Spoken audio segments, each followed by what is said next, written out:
الصلاة والسلام صلى الله على محمد صلى الله عليه وسلم. اعوذ باللہ من الشیطان الرجیم. بسم اللہ الرحمن الرحیم. اللہم صلی علی سیدنا و مولانا محمد وعلی آل سیدنا و مولانا محمد وبارک وسلم صلی علیہ. رب اشرح لی صدری ویسر لی امری واحلل عقدۃ من لسانی یفقہوا قولی.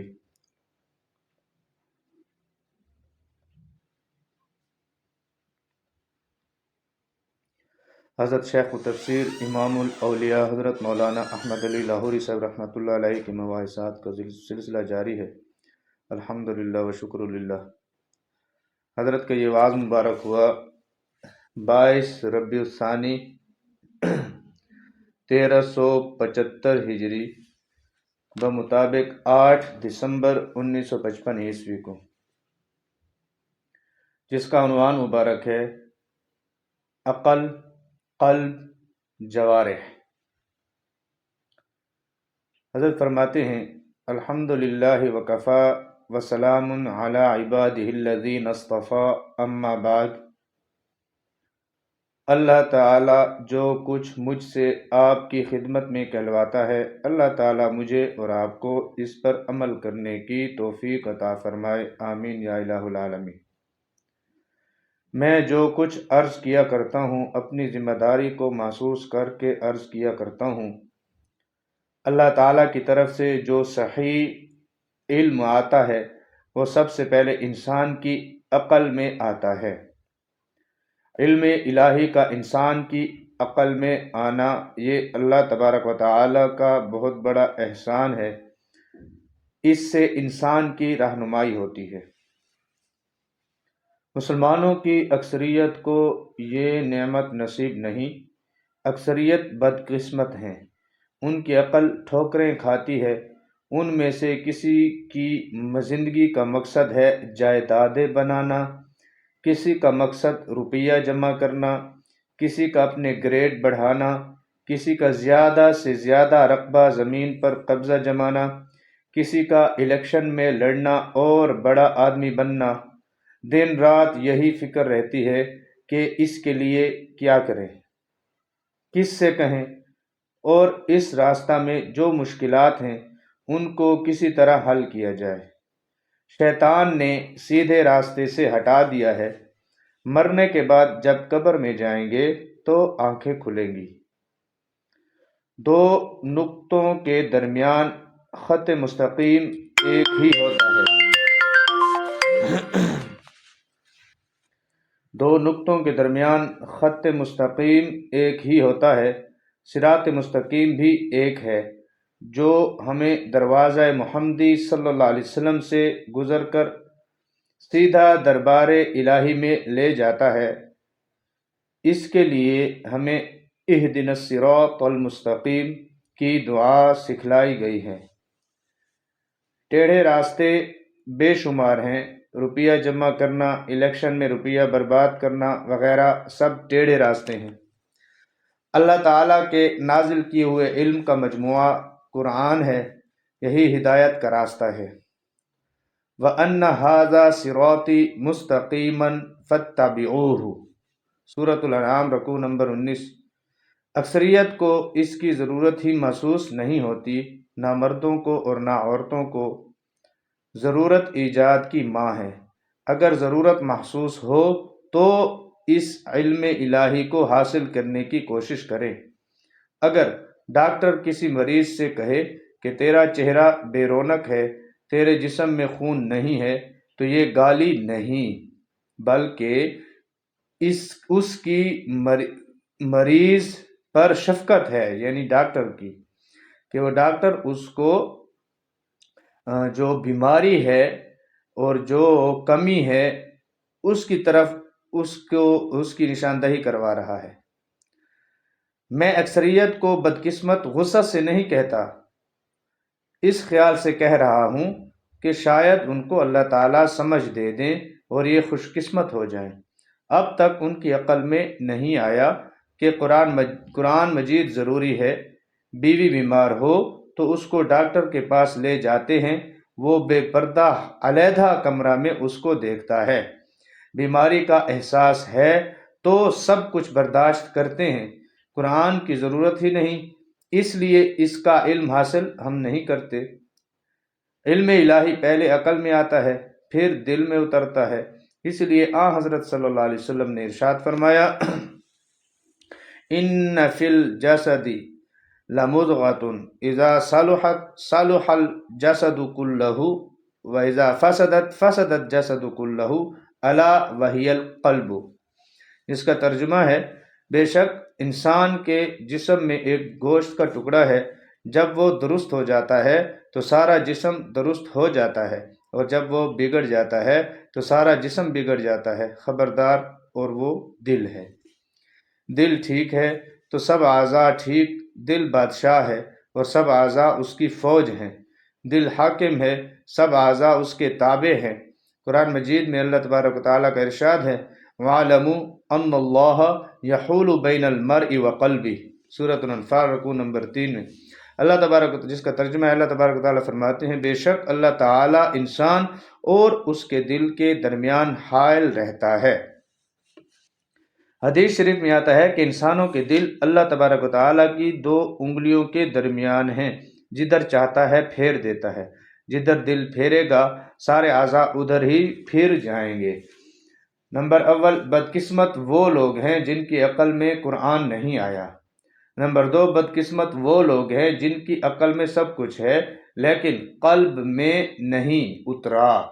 BA یا MA تک عربی پڑھ چکے ہیں، ریسرچ کرنے اور ایک رسالہ لکھنے کے بعد یونیورسٹی ان کو PhD کی ڈگری عطا کر دیتی ہے، ڈاکٹر ہو گئے، نوکر ہوئے تو بڑی بڑی تنخواہیں پانے لگے، یا بیرسٹر اور ہزاروں روپیہ ماہوار کماتے ہیں۔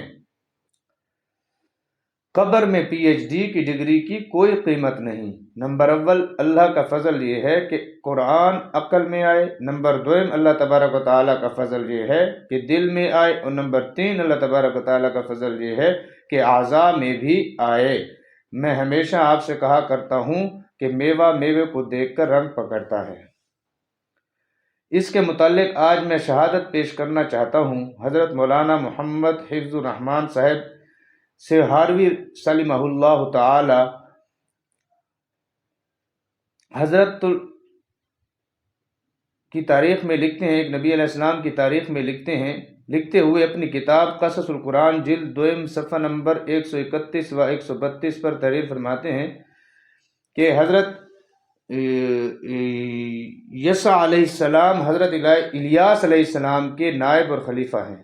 اوائل عمر میں انہی کی رفاقت میں رہتے تھے، اور ان کے انتقال کے بعد اللہ تبارک و تعالی نے بنی اسرائیل کی رہنمائی کے لیے ان کو نبوت سے سرفراز فرمایا، اور انہوں نے حضرت الیاس علیہ السلام کے طریقہ پر بنی اسرائیل کی رہنمائی فرمائی۔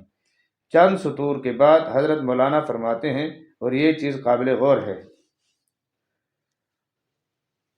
وہ یہ فرماتے ہیں کہ بنی اسرائیل کے ان نبیوں اور پیغمبروں کے واقعات سے جو کہ جلیل القدر انبیاء علیہ السلام کے شرف صحبت اور مخلصانہ اتباع میں خلافت کے بعد منصب نبوت سے سرفراز ہوئے، یہ ثابت ہوتا ہے کہ صحبت نیکاں حصول خیر کے لیے اکسیر اعظم ہے۔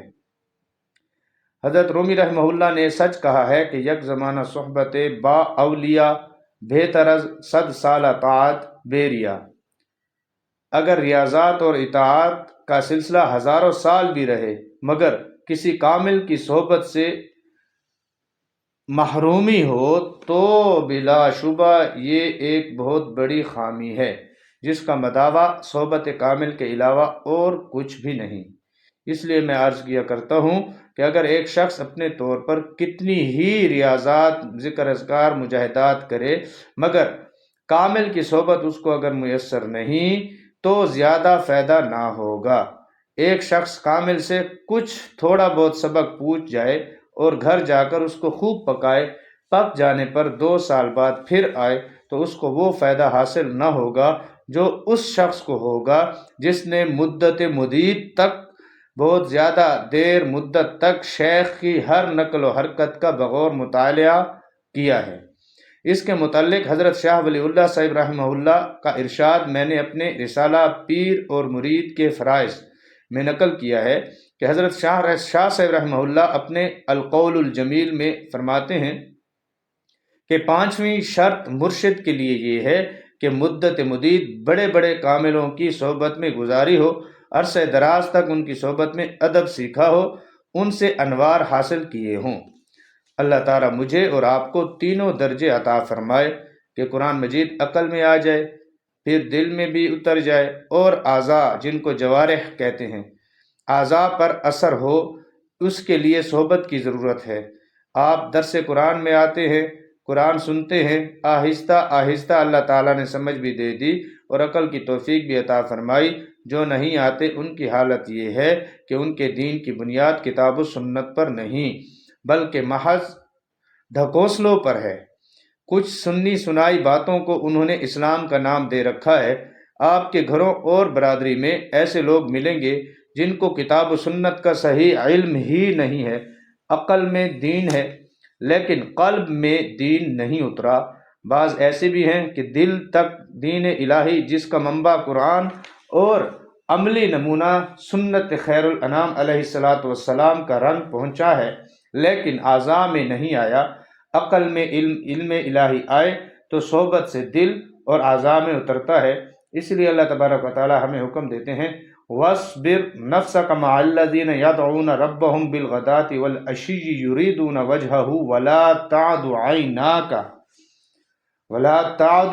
عَيْنَاكَ عَنْهُمْ تُرِيدُ زِينَةَ الْحَيَاةِ الدُّنْيَا وَلَا تُطِعْ مَنْ أَغْفَلْنَا قَلْبَهُ عَنْ ذِكْرِنَا وَاتَّبَعَ هَوَاهُ وَكَانَ أَمْرُهُ فُرُطًا۔ سورۃ الکہف رکوع نمبر 4 آیت 28۔ جن حضرات کی صحبت میں رہنے کا حکم دیا گیا ہے ان کو اللہ کی رضا ہی مطلوب، محبوب اور مقصود ہوتی ہے۔ حکم دیتے ہیں کہ ان سے نظر نہ ہٹنے پائے۔ اس لیے میں آپ سے کہا کرتا ہوں کہ روٹی کمانے کے لیے جہاں آپ کا دل چاہے جائیے، دفتر ہو، دکان ہو یا کارخانہ، لیکن شام کو فارغ ہو کر جب گھر آئیں تو بازار یا بیٹھک میں فضول باتوں میں وقت ضائع کرنے کے بجائے اگر کوئی اللہ اللہ کرنے والی جماعت ہو تو ان میں بیٹھیے۔ اگر ایسی جماعت نہ ملے تو کسی ایسے فرد کی صحبت میں خاموشی سے بیٹھیے جو خاموش ہوا ہو۔ اگر کوئی فائدہ نہ ہوگا تو نقصان سے تو بچ ہی جائے گا۔ اگر کوئی فرد بھی نہ ملے تو گھر میں تنہا بیٹھیے، فضول باتوں سے آپ کو کچھ فائدہ نہیں ہونے والا۔ میں دیکھتا ہوں کہ لوگ بیٹھکوں میں ڈسکس کرتے ہیں گویا کہ ان کی رائے سے ہی سیاست کی گتھی حل ہوگی۔ آپ کے بیوی بچے غلط راستے پر جا رہے ہیں، ان کو راستہ کی طرف رہنمائی کرنا آپ کے ذمہ فرض ہے۔ یا تو ان کو خود قرآن پڑھائیے یا کسی عالم قرآن کو ان کے پاس لے جائیے یا ان کو کسی عالم کے پاس لائیے۔ اللہ تعالیٰ مجھے اور آپ کو ہدایت عطا فرمائے اور عمل کی توفیق نصیب فرمائے۔ وآخر دعوانا ان الحمد للہ رب العالمین۔ حضرت کے یہ واعظ مبارک 3 چیزیں حضرت نے بیان فرمائی۔ نمبر 1 عقل ہے، قلب ہے، جوارح، یعنی کہ علم الہی کا عقل میں آنا یعنی کہ مطالعہ کرنا اور اس کا سیکھنا۔ علم الہی سے مراد کلام اللہ شریف کا علم جس میں سارے کے سارے علوم ظاہری و باطنی سارے کے سارے آ جاتے ہیں۔ دیکھیے جو چیز بھی نکلی ہے وہ کلام اللہ شریف سے نکلی ہے، جتنے علوم بھی نکلے ہیں، ٹھیک ہے جی۔ یہ علوم کا عقل میں آ جانا، ٹھیک، پھر اس کے بعد اس کا قلب میں اترنا۔ قلب میں اترنے سے مراد یہ ہے کہ اس کو جو سمجھنے کا حکم اور صحیح کو صحیح کہنے کا حکم اور غلط کو غلط کہنے کا حکم قرآن و حدیث سے اور شریعت مطہرہ کی احکامات سے واضح ہے تو ہمارا قلب دل اس چیز کو تسلیم کرے، چاہے وہ ظاہری اعمال ہوں چاہے وہ باطنی اعمال ہوں، چاہے گھر کے معاملات ہوں چاہے باہر کے معاملات ہوں۔ تو ان سب حالتوں میں ہمارے قلب کی حالت یہ ہو کہ ہمارا قلب اللہ اور اس کے رسول صلی اللہ علیہ وسلم کے احکامات کو تسلیم کرنے والا ہو، ٹھیک۔ تیسرے نمبر پر حضرت نے بیان جوارح یعنی اعضاء، تو اس کا یہ ان پہلے دو کی جڑ ہے۔ اعضاء کے اوپر صادر کرنا احکام الہی کو یہ تب ہوگا جب ہمیں علم ہوگا، عقل پر پہنچے گا، عقل سے قلب میں آئے گا، اور پھر اس کے بعد قلب سے تمام جسم میں۔ یہ حدیث شریف ہے کہ بے شک انسان کے جسم میں ایک گوشت کا ٹکڑا ہے، جب وہ درست ہو جاتا ہے تو سارا جسم درست ہو جاتا ہے، اور جب وہ بگڑ جاتا ہے تو سارا جسم بگڑ جاتا ہے، خبردار، اور وہ دل ہے۔ اور اس دل کے یعنی کہ ٹھیک ہونے کو تزکیہ کا نام دیا گیا ہے۔ ٹھیک ہونے سے مراد یہ کہ اس کا رخ ٹھیک ہو جائے، اور جو خواہش نفسانیہ ہمارے اوپر غالب آ جاتی ہیں، جو وجوہات بنتی ہیں اللہ اور اس کے رسول صلی اللہ علیہ وسلم کے احکامات کی نافرمانی کی وجوہات، ان وجوہات کو ہماری یعنی کہ اصلاح ہو جائے، اور ہم اس یعنی کہ معاملات کو اور اپنی خواہشات کو شریعت مطہرہ کے دائرے کے جو باہر گئی ہوئی ہے معاملات اور خواہشات، ان کو ہم شریعت مطہرہ کے دائرے کے اندر لے کر آ جائیں۔ یہ اصل عمل ہے۔ ٹھیک ہے کہ ہمارے جو بھی معاملات ہماری اگر یعنی کہ زبان کا استعمال شریعت مطہرہ کے ساتھ ٹکراتا ہے یا شریعت کی حدود کو توڑتا ہے، تو ہم اللہ کی دی توفیق اور طاقت اور اس کی توفیق سے اور فضل اللہ کے فضل سے اس زبان کے استعمال کو شریعت مطہرہ کے دائرے کے اندر لے کر آئے۔ آنکھ کا جو استعمال، وہ استعمال جو شریعت مطہرہ کی حدود سے ٹکرائے یا اس کو توڑتا ہے، حدود اللہ کو، تو ہم اپنی آنکھ کے استعمال کو شریعت مطہرہ کا جو دائرہ ہے اس کے اندر لے کر آئے۔ ہاتھوں کا استعمال ہو گیا، زبان یعنی کہ کانوں کا استعمال ہو گیا، پاؤں کا استعمال ہو گیا، جتنے بھی اعضاء جسمانیہ ہیں، ٹھیک ہے جی، ان سب کا استعمال جو شریعت مطہرہ کی حدود جو ہے اس سے اگر ٹکرائے یا اس کو کراس کرے تو ہم تزکیہ اس کو اصل سمجھتے ہیں، جو ہمارے مشائخ نے فرمایا کہ ہمارے سارے کے سارے جتنے بھی اعضاء کا استعمال اور جوارح کا استعمال جو شریعت سے باہر کا ہے، ہم نے اس کو اللہ کی دی طاقت و توفیق سے شریعت مطہرہ کے دائرے کے اندر لے کر آنا ہے۔ یہ اصل جو آج کا حضرت کا وہ ہے واعظ مبارک ہے، یہ اس کا تتمہ اور سچا ممیرہ اور اس کا مغز ہے۔ اور یہ اس وقت ہوگا کہ ہم پہلے تو ایک فکر اپنے اندر محسوس ہو یعنی کہ پیدا کریں گے کہ اللہ تبارک و تعالی ہمیں اپنے علم سے آشنا کر دے۔ علم سے آشنا تب ہوں گے جب عقل سلیم اللہ پاک عطا فرمائیں گے، ٹھیک ہے۔ عقل سلیم تب عقل ہماری سلیم بنے گی، سالم عقل ہماری اس وقت بنے گی جب فکر دنیاویہ سے ہمارے عقل کو سکون مل جائے گا، اور ہمارے عقلوں کو سکون اور ان سے یعنی کہ دنیاوی تفکرات سے بے پرواہی اس وقت نصیب ہوگی جب ہمارے سامنے آخرت کی نا ختم ہونے والی زندگی ہوگی، اور قبر کی زندگی جب ہوگی، اور قبر اور آخرت کے تک پہنچنے کا جو سب سے بڑا ذریعہ موت ہے، موت کی فکر جب تک ہمیں نصیب ہوگی، اس وقت اس کے بعد جو ہے ہمارا عقل علم الہی کی طرف متوجہ ہوگا کہ ہمیں علم شریعت سیکھیں، اس کو پرکھیں۔ اور یہ حدیث شریف کے اتنا علم حاصل کرنا ہر مسلمان مرد و زن، مرد و عورت پر فرض ہے کہ وہ اپنے روزمرہ کے معاملات میں پاکی ناپاکی، جائز ناجائز اور حلال و حرام میں خود تمیز کر سکے۔ اتنا علم حاصل کرنا ہر مرد و زن، بالغ، عورت، مرد، سب اہل ایمان مسلمانوں کے اوپر اتنا علم حاصل کرنا فرض ہے۔ اگر ہم اس سے روگردانی کرتے ہیں تو فرض سے روگردانی کرتے ہیں، اور کل بروز قیامت اس کی ہم سے پوچھ ہوگی کہ یہ جو فرض تھا، فرض کے زمرے میں جو علم تھا، اس کو آپ نے کس طرح کہاں سے سیکھا۔ یعنی کہ حدیث شریف دوسری بھی ہے کہ 5 چیزوں کی جب تک کوئی اگر جواب نہیں دے گا، اس وقت تک کل بروز قیامت یوم محشر زمین جو ہے وہ اس کے پاؤں کو جکڑ لے گی، نہیں چھوڑے گی جب تک 5 سوالوں کے جواب کوئی نہیں دے دے گا۔ ان میں ایک یہ بھی ہے کہ علم کتنا سیکھا اور اس پر عمل کتنا کیا، جب تک اس کا جواب نہیں دے دیں گے تو یہ ہے۔ پھر قلب کے اندر کس طرح آئے گا یہ ہمارا علم، یہ جو ہم پڑھ رہے ہیں مثال کے طور پر، اس کے لیے صحبت کی ضرورت ہے۔ کامل شیخ کامل کی صحبت جب تک اللہ کے فضل سے نصیب نہیں ہوتی، اس وقت تک قلب میں علم الہی، علم شریعت وہ قلب میں نہیں اترے گا۔ یہ اصول الہی آ رہا ہے، یہ نظم و ضبط آ رہا ہے، پہلے سے شروع سے یہی چیز آ رہی ہے، صحبت، مصاحبت۔ تو پھر جب شیخ کامل کی صحبت نصیب ہوگی، اس کے بعد آہستہ آہستہ جو علم عقل نے حاصل کیا اللہ کے فضل سے، اس نے صحبت کی برکت سے قلب میں جگہ بنائی۔ جب قلب میں جگہ اس بنے گی، قلب میں جگہ بنانے کا مقصد یہ کہ تزکیہ ہوگا۔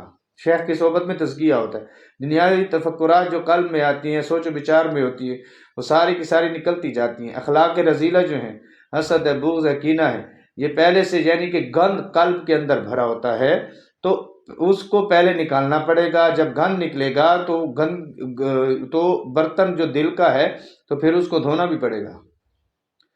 تو پہلے تو گندے برتن سے گند نکالنا ہے، جو گند اس کے اندر ہے، پھر اس کے بعد گند نکل جانے کے بعد بھی گند کی جو ایسا خالد ہو جاتا ہے لیکن گندا ہوتا ہے برتن، تو اس کو صاف بھی کرنا ہے۔ اور پھر جب صاف ہوگا تو پھر اس کا سیدھا ہونا بھی ٹھیک ہے، وہ ضروری ہے۔ پھر اس دل کا برتن سیدھا، یعنی کہ نیت سچی، طلب صادق، اچھی یعنی کہ صحیح سچی طلب ہو، تڑپ ہو صحیح، ٹھیک۔ تو یہ ساری کی ساری جو مراحل ہیں، یہ سارے کے سارے صحبت شیخ سے، شیخ کی صحبت میں اللہ تبارک و تعالیٰ اپنے فضل سے یہ مراحل اللہ اپنے فضل سے کرواتے ہیں، گزرواتے ہیں ان مراحل سے۔ تو پھر اس کے بعد جا کر تعلق معلّہ، معرفت الہی اور علم حقیقت آہستہ آہستہ اس پاک صحیح سالم قلب میں اترتا جائے گا، وہ بھی بفیض شیخ و صحبت شیخ ہی ذریعہ بنتی ہے۔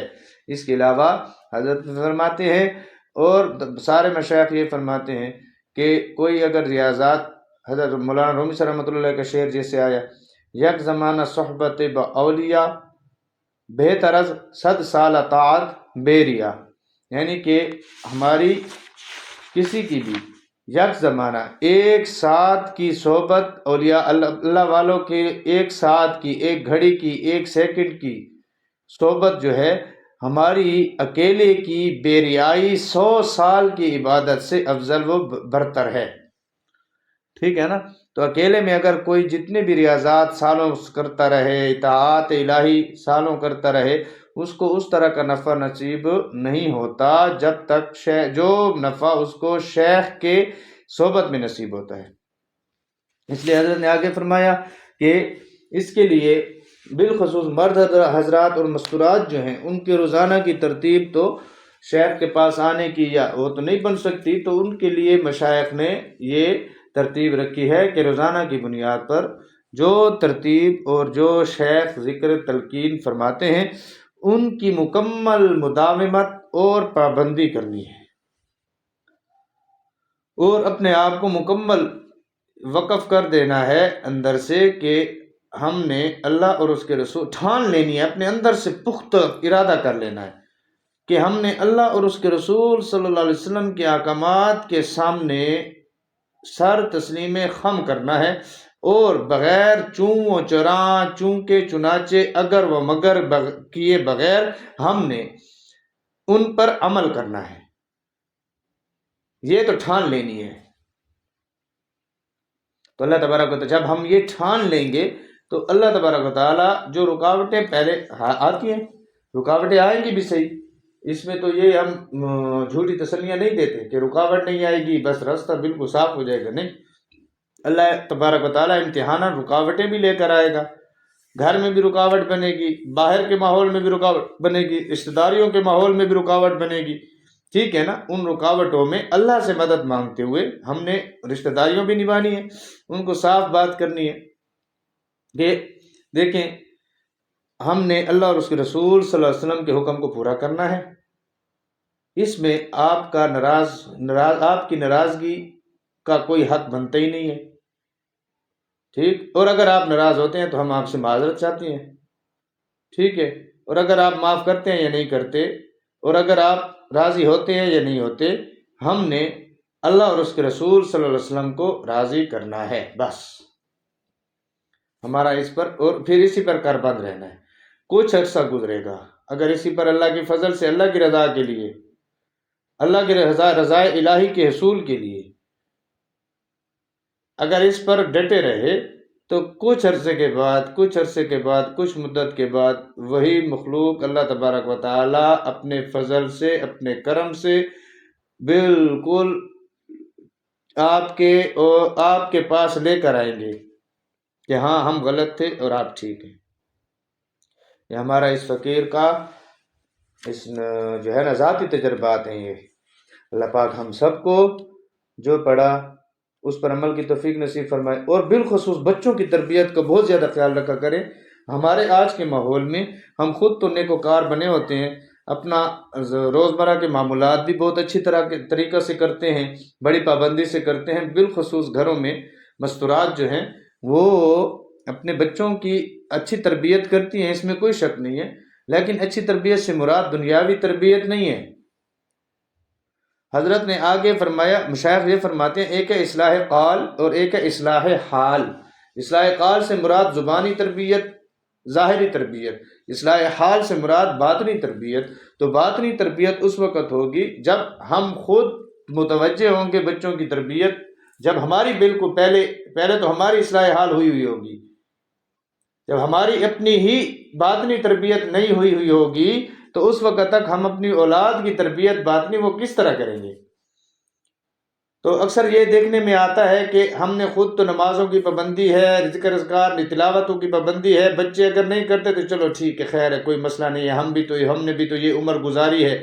وہ بھائی ہمیں تو چلو سمجھانے والے اگر نہیں تھے، پہلے تو سمجھانے والے نہیں تھے، اور اگر سمجھانے والے تھے تو ہم سے تو غلطیاں ہو گئی، کیا اب وہی غلطیاں اس کو غلط بھی کہتے ہیں اور غلطی کا ہونا تسلیم بھی کرتے ہیں، پھر بھی ہم اس چیز پر خاموش رہتے ہیں اور یہ غلطی اپنے بچوں سے کرواتے ہیں؟ یہ کوئی ہمدردی نہیں ہے اپنی اولاد کے ساتھ، یہ ان کے ساتھ دشمنی ہے کہ ہم ان کو خود، اللہ معاف کرے، اللہ پناہ عطا فرمائے، اللہ کے عذاب کے سامنے ہم اپنی اولاد کو خود پیش کریں، تو یہ ان کے ساتھ ہمدردی ہوئی یا ان کے ساتھ دشمنی ہوئی؟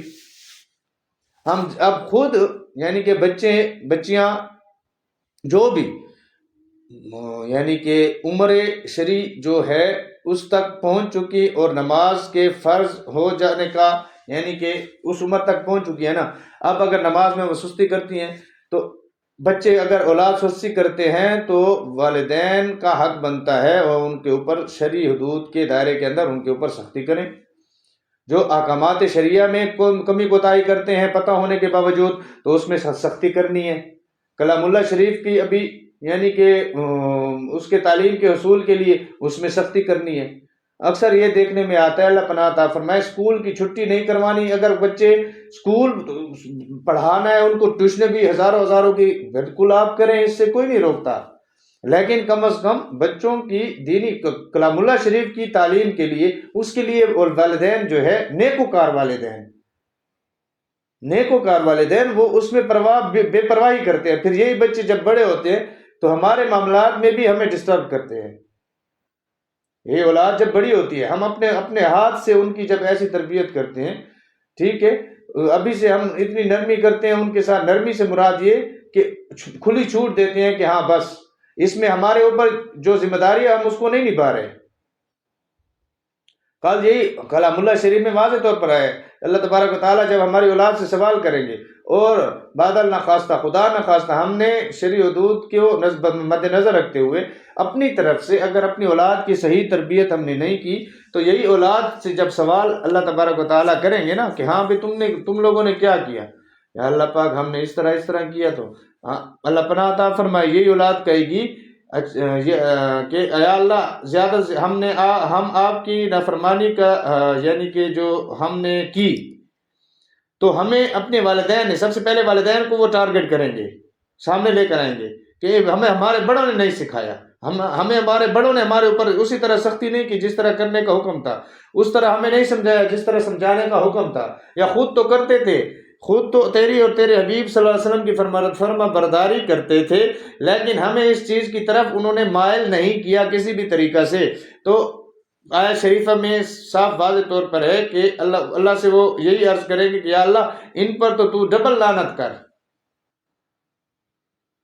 ہمارے والدین ہیں چاہے ہمارے بڑے ہیں جنہوں نے کمی کوتاہی کی ہماری تعلیم و تربیت میں، جو اللہ اور اس کے رسول صلی اللہ علیہ وسلم کے احکامات کے عین مطابق و شریعتی مطالعہ کی حدود کے اندر ہے، اس میں کمی کوتاہی اور غفلت برتی ہے، تو اس کے متعلق اولاد نسلیں وہ اپنے بڑوں کے اوپر اللہ سے یہ وہ کریں گی کہ یا اللہ ان کے اوپر ڈبل لعنت کر کے انہوں نے تیرے اور تیرے حبیب صلی اللہ علیہ وسلم کی نافرمانی کہ ہمیں ایک تو بتایا نہیں کہ یہ نافرمانی ہے اور ہمیں سکھلایا نہیں جس طرح سکھلانے کا اور بتلانے کا اور سختی کرنے کا جو حق بنتا تھا وہ انہوں نے اپنا حق ادا نہیں کیا۔ تو یہ چیزیں یہ کمی کوتاہیاں ہمارے ماحول میں بہت زیادہ ہیں، بالخصوص جو والدین صوم و صلات کے پابند ہیں وہ اس عمر میں اس سوچ میں کہ ہم بھی اس طرح تھے، چلو خیر ہے کوئی مسئلہ نہیں ہے، یہ بڑے ہو جائیں گے تو خود بخود سمجھ جائیں گے، اس طرح نہیں ہے، اس طرح نہیں ہے۔ ہم اگر کر رہے ہیں تو ہمارے اوپر یہ فرض اور واجب ہے کہ جس طرح شریعت نے حکم دیا ہے اسی کے موافق و مطابق ہم اپنے بچوں کی تربیت کریں۔